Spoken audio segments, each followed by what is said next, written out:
Hello, everyone, and welcome to episode 5 of the ECW 2014 Revival series here on the channel of TEW 2020. As it is another Cyber Slam, we just have two more Cyber Slams before Extreme Rules happens, and a pretty exciting main event we have for this Cyber Slam. The up and coming Brian Cage of the Premier brand is going to take on Bobby Lashley of the MVP's Most Violent Players. Obviously, Bobby Lashley having that title shot against Brock Lesnar to crown the first ever, the Revival ECW World Champion, as that should be pretty exciting. And then, obviously we have Bobby Lashley, who's not at the kind of level he was yet with Brock, but that's still, very much a dream matchup that's happening, and that should be very, very exciting to see. So you see there we have a new member of the roster, Sexy Lady, who's part of AAA. So AAA sent us two people to have on excursion. We accepted Sexy Lady just because I felt like, well, we could use, a female luchadora on the roster. But after we accepted her, I turned out, I forget who it was, but it was someone who didn't have a picture. And I was like, I'm not going to deal with that. I'm just going to decline that. And, and AAA stopped working with us. So we don't have a now deal with AAA. So we've just signed Pentagon Jr. and Phoenix to deals, handshake deals, so it's not too big of a deal. So that doesn't really change a whole lot, but just figured that was pretty newsworthy thing to happen. So we'll go ahead and figured bring it up here on the intro of this episode. And yeah, but now without further ado, let's run this Cyber Slam. For the first of two pre-show matches, we have Sexy Lady, and she is the drizzling shits. I figured so, as a pretty vocal crowd.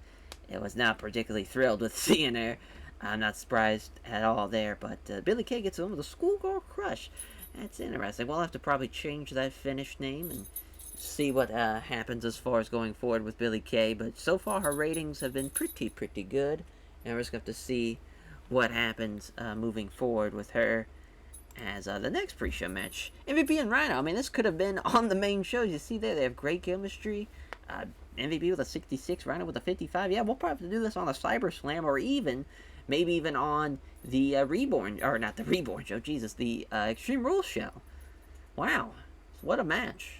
MVP wins with a running big boot in 10-12.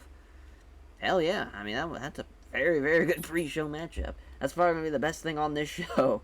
So that's pretty hilarious. Did not expect it to go over so well. And we have the Cyber Slam intro. Bobby Lashley, MVP, and Brock, Punk, Dudleys, Rob Van Dam, and Paige. Or hopefully we can get some fresher blood out there soon on that intro. But these Pages getting some light there. And the women's tournament first round matchup, Beth Phoenix and Ruby Riott. Beth Phoenix getting the win with the Glam Slam in 822. Yeah, I mean, she's probably, her and Mickey, I don't think Paige is even at that level as far as in-ring performances go. Some of the best is, Beth Phoenix getting the win there, advancing to the next round, as she'll be taking on the winner of the next and the final first round matchup of Melissa Anderson and Karma, as that's going to be a fun match to see how that one plays out. As we're gonna have Kong and Beth Phoenix in the second round, or I guess Karma, as it's hard not to call her Kong, but Karma and Beth Phoenix, or we're gonna have Melissa Anderson and Beth Phoenix. Either way, that's a pretty good second round matchup. As we have a promo, as Kento's supposed to be off screen, as a backstage promo with CM Punk, saying that Kenta has said that I've stolen his finish, and that's the only way I've gotten to my success, gotten my fame in the States and with the WWE, and my height of my fame is based off a move that he invented and a move I stole. I don't need to go to sleep to win. I don't need to go to sleep to have my fame. Am I thankful I was able to acquire the go to sleep and the Anaconda Vice? Yes. Did it elevate my career? I think CM Punk elevated my career. I think my attitude, my promos, what I can do with this microphone in my hand.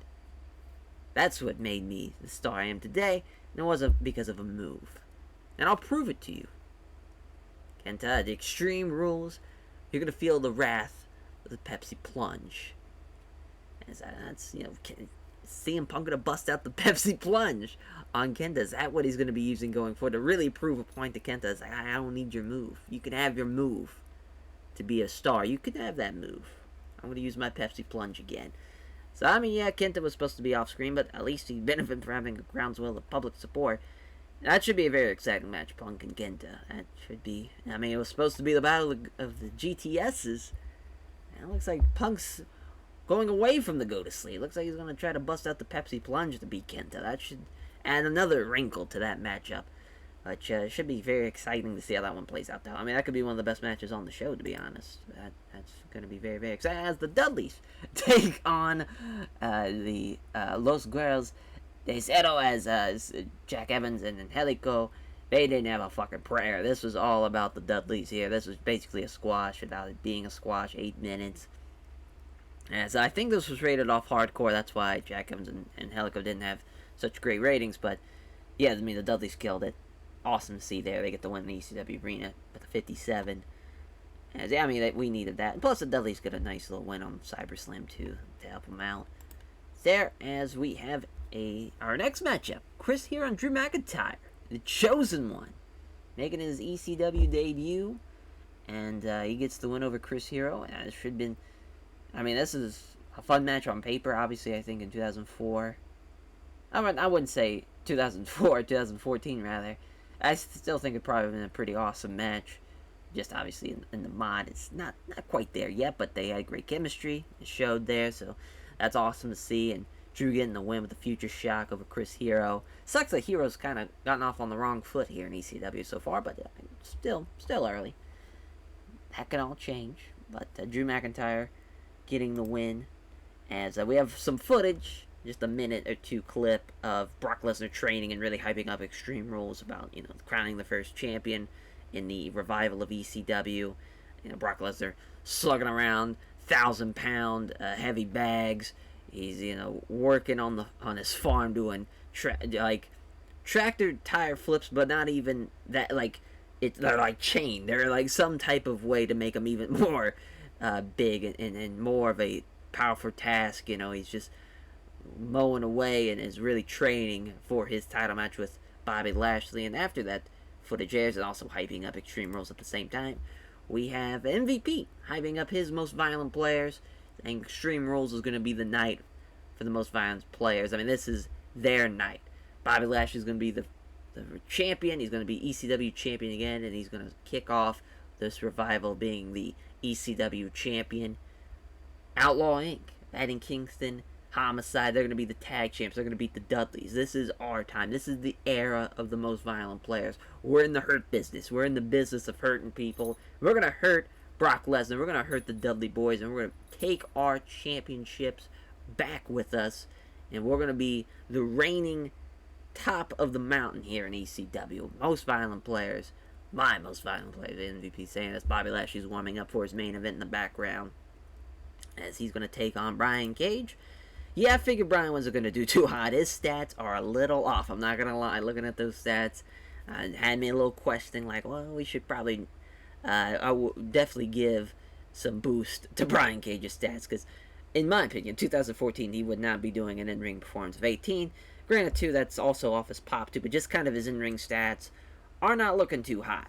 That's just kind of my thing. But Bobby Lashley getting the win, the Dragon Sleeper, gets a 62. He looked excellent out there, so that's cool. And that main event matchup with him and Brock Lesnar's looking awesome.